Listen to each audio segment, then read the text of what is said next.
siapa? Fadil tadi. Flora Sekar. Ya. Baik ya. Apa kabar hari ini semuanya? Udah sarapan? Baik. Jadi untuk materi kita hari ini ya, yaitu tentang sistem persamaan linear dua variabel ya. Biasa kita singkat dengan SPLDV. Jadi sebelumnya Ibu mau tanya nih, apa itu persamaan linear? Ada yang tahu persamaan linear? Ulfi, ada yang tahu apa itu persamaan linear? Ya, persamaan linear adalah persamaan yang memiliki pangkat tertingginya adalah 1. Kalau dia pangkat 2 itu persamaan linear apa bukan? Berarti persamaan kuadrat. Jadi kalau persamaan linear ini, kalau kita gambar, kita buat grafiknya, itu akan membentuk garis yang lurus ya. Oke, ini mau review sedikit ya. Oke. Pada PLDV itu ada yang namanya bentuk umum ya. Bentuk umumnya yaitu AX ditambah BY sama dengan C. A dan B itu disebut apa? Menyelesaikan dengan 4 cara ya. Yang pertama dengan metode grafik, yang kedua dengan substitusi, yang ketiga dengan eliminasi, yang keempat ada metode campuran, campuran antara eliminasi dan substitusi. Oke. Hari ini adalah ya. Yang pertama, membuat model matematika dari permasalahan sehari-hari yang berkaitan dengan SPLDV. Kemudian menyelesaikan permasalahan yang berkaitan dengan SPLDV dengan metode eliminasi. Kemudian yang ketiga yaitu menyelesaikan permasalahan yang berkaitan dengan SPLDV dengan metode substitusi. Oke, coba kita perhatikan ada video ya.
Oke, setelah menonton video yang tadi, kira-kira ada yang mau memberi tanggapan nggak?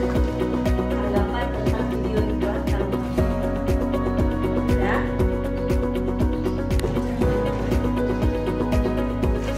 Oke, nah, jadi dari video yang telah kita nonton tadi, ya di situ ada tiga orang anak ya yang sedang belanja beli burger, kemudian membeli es krim. Artinya apa? Bahwa di dalam kehidupan kita sehari-hari itu banyak permasalahan yang berkaitan dengan SPLDV. Nah, jadi orang yang ketiga tadi dia mau belanja tapi nggak tahu harganya berapa ya. Kalau orang yang pertama dia beli burger 3, dia beli es krim 2 dengan harga 13.000. Orang yang kedua mau beli 1 es krim 5 burger dengan harga 9.000. Nah, orang yang ketiga tadi dia mau beli tapi dia nggak tahu harga. Dia mau beli 4 es krim 5 burger nggak tahu harganya. Nah, jadi kita bisa menyelesaikan permasalahan tersebut menggunakan SPLDV. Oke, jadi nanti kita akan lakukan kegiatan diskusi ya. Nanti Ibu akan bagikan kalian dalam beberapa kelompok. Akan Ibu bagikan matematikanya dulu. Setelah kita buat model matematika, nanti kita bisa tahu berapa harga 1 burger, berapa harga 1 es krim. Nah, kita misalkan dulu, misalnya harga 1 burger itu dengan variabel modal adalah 200.000 ya. Kemudian harga 3 pasang sepatu dan 4 pasang sendal dengan model yang sama 390. Nah, disuruh tentukan harga 4 pasang sepatu dan 5 pasang sendal. Oke, jadi langkah kita buat model matematika dulu. Kita misalkan sepatunya dengan variabel X, kemudian sendalnya dengan variabel Y. Kalau udah kita buat modelnya, kita bikin modelnya nih 2X ditambah 3Y sama dengan 270, kemudian 3X tambah 4Y sama dengan 390. Langkah selanjutnya adalah kita mengeliminasi. Tujuan eliminasi kita mau menghilangkan variabelnya supaya nanti dapat nilai harga sepatunya berapa, harga sendalnya berapa. Ya, di sini mau kita hilangkan variabel yang memiliki koefisien yang sama kan? Karena dia belum sama maka kita cari hilangkan.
harapan saya setelah dilakukannya supervisi akademik ini, semoga ke depan dapat meningkatkan kinerja guru dalam melaksanakan proses belajar mengajar di kelas secara efektif, agar nantinya dapat menumbuhkan sikap profesional guru dalam mengembangkan potensi diri, kualitas diri, agar terus berinovasi, memberikan yang terbaik kepada peserta didik untuk meningkatkan mutu pendidikan.